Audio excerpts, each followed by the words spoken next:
Est-ce que vous avez déjà eu la sensation d'être devant la carrière parfaite?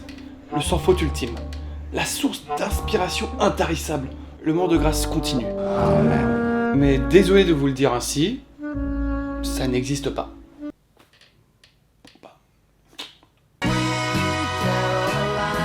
C'est le cas de l'acteur Anthony Hopkins, génie de touche à tout, avec une bonne palette de jeux, alors du cannibale ayant pété sa bonne vieille durite, à un père de famille aimant et tout bonbon. Et bien pourquoi déjà je vous parle de ce bon vieux père Hopkins, là, maintenant, tout de suite. Et aussi pourquoi j'utilise ce ressort de conclusion ultra maladroit que j'utilise à chacune de mes vidéos, alors que on est loin de la fin.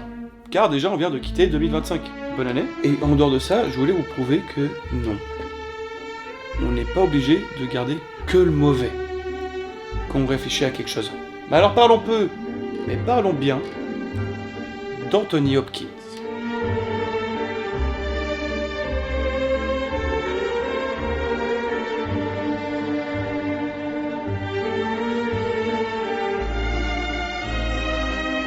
Bon alors pour la bio, Philip Anthony Hopkins, ou Anthony Hopkins, voit le jour au Pays de Galles et vient d'une famille de boulangers, mais se lancera rapidement dans le métier d'acteur.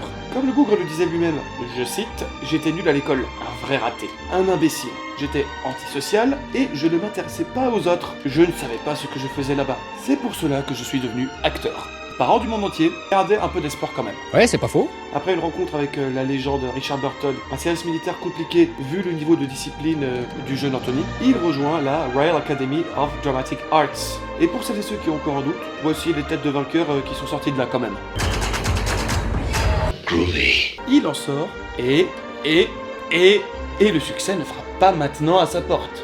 Bien au contraire. Malgré une carrière prolifique au théâtre jusqu'aux années 80, la reconnaissance de Laurence Olivier, un BAFTA pour son rôle dans la mini-série Guerre et Paix, adaptation de Tolstoï, et sa très controversée performance en Hitler, dans Le Bunker. Il n'a pas encore une reconnaissance à la hauteur de ce qu'on connaît de lui aujourd'hui.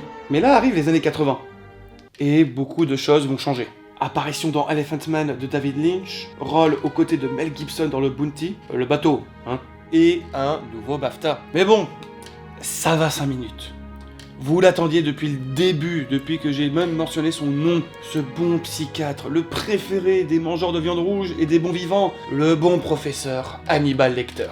Good morning. On est en 90. Anthony Hopkins a dorénavant 53 ans, et la consécration pour lui commence enfin. À cet instant-là, il devient une star mondiale, mais en particulier grâce à son interprétation d'Hannibal Lecter dans le film de Jonathan Demme, Le Silence des Agneaux. Entre animalité contenue, interprétation entre appétit physique et grosse tension sexuelle entre les personnages, And don't your eyes seek out the things you want. c'est bon. Le monde applaudit Hopkins, ce qui lui vaudra en 92 l'Oscar du meilleur acteur pour cette performance. Mais je ne vais pas vous faire une rétrospective sur l'ensemble de sa carrière, car déjà d'une part, eh bien on va se faire chier. Mais en soi, je pourrais vous faire une énième liste de ses meilleurs films de sa filmo. Je sais pas, moi, on pourrait mettre un petit violon plutôt sympathique en fond. Non, plutôt un truc jazzy. Quelque part sur l'écran apparaîtrait en fondu un à un.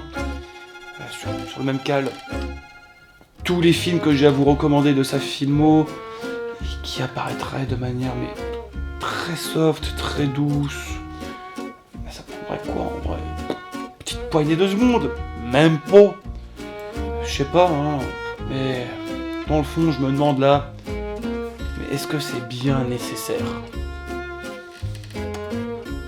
Non, ce n'est pas vraiment le but de cette vidéo, car je voulais commencer l'année avec une question simple. Est-ce qu'on ne se rappelle vraiment que du négatif, comme dirait Chechounet? Avec Hopkins, pas vraiment. On oublie vite les années de galère malgré ses récompenses, et le gars a quand même mis plus de 30 ans pour arriver à ses fins. Et aussi, malgré les nombreux rôles qu'il a eus et les nombreux personnages qu'il a interprétés, eh bien on ne retient que le bon professeur Lecter.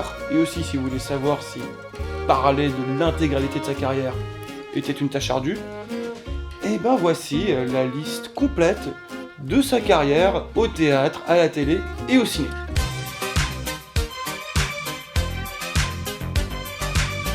Donc, vous comprenez maintenant que ça ne sert pas à grand chose au bout du compte, finalement. Nous, on ne parle pas d'un acteur de seconde zone, bien au contraire. On parle d'une maîtrise de jeu rare, où l'on sent une tension de tout instant, avec une persistance constamment sur le fil. Hopkins, c'est un acteur rare. Qu'est-ce qu'il y a à dire de plus? Mais son image reste heureusement ancrée avec Hannibal. Parfois on peut même dire malheureusement. Regardez juste des personnes comme Sean Connery, avec le rôle de James Bond qui lui a collé au basque jusqu'au nom de la rose. Chouette film d'ailleurs, je vous le recommande. Mais dans le cas d'Hopkins, finalement, pour lui c'est plus un atout au bout du compte. Et pourquoi lui est devenu alors une exception? Pour remettre les choses dans son contexte en fait, c'est que quand un acteur a un personnage, un rôle qui lui colle trop à la peau, les studios, les producteurs et même les réals, ça les effraie.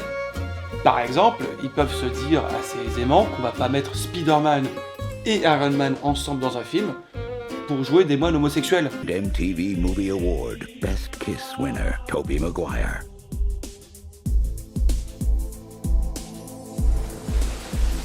Et bordel que j'aimerais que ce film existe! Satan's Alley.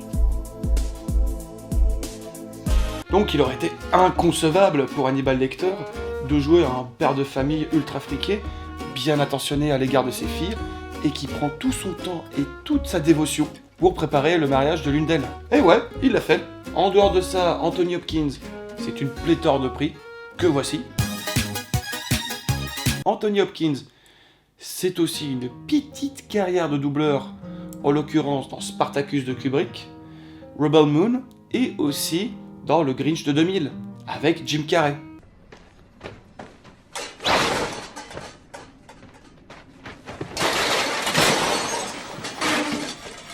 Il a aussi réalisé 3 films, dont l'un d'entre eux a été écrit par ses petits soins. Mais on va pas se mentir, ils n'ont pas eu tant de succès que ça quand même les mecs. Il a fait une composition musicale qui est vraiment pas mal, et interprétée par André Rieu. By Sir Anthony Hopkins, his beautiful waltz, and to waltz goes on. Et aussi il a fait la BO de chacun des films qu'il a réalisés. Il a été marié 3 fois, et il a aussi une fille, Abigail, qui est devenue chanteuse, et comme son père, actrice. Et aujourd'hui, il vit à Malibu, tranquille, avec sa compagne actuelle. Et sans oublier aussi son combat personnel pour sa sobriété, qu'il mène depuis maintenant un peu plus de 50 ans. Donc, si je vous parle d'Anthony Hopkins aujourd'hui, eh ben c'est pour commencer l'année avec un brin d'espoir. La moralité en ce moment est terriblement anxiogène, et notre boussole morale, elle est aux fraises. Entre décisions individuelles, collectives, prise de position parfois bancales et même avec un prix à payer, eh ben on ne sait plus quoi faire. Et franchement l'espoir là, il y en a pas beaucoup. On va pas se mentir, ça va pas, c'est la merde. Mais ce n'est pas le propos de cette vidéo. Et encore moins de cette chaîne, surtout. Si on parle d'Hopkins aujourd'hui, déjà c'est pour vous donner envie de voir d'autres films de sa filmo en dehors des Hannibal, bien évidemment, mais aussi pour vous rappeler que malgré les galères, malgré les regrets, les chagrins, les larmes, au bout d'un moment, There's always hope. et comme dit si bien Arlette Azemmer à la fin de la saison 1 de 10%,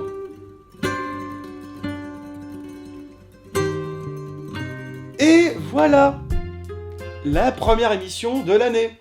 Faut faire un vœu. Allez avec moi.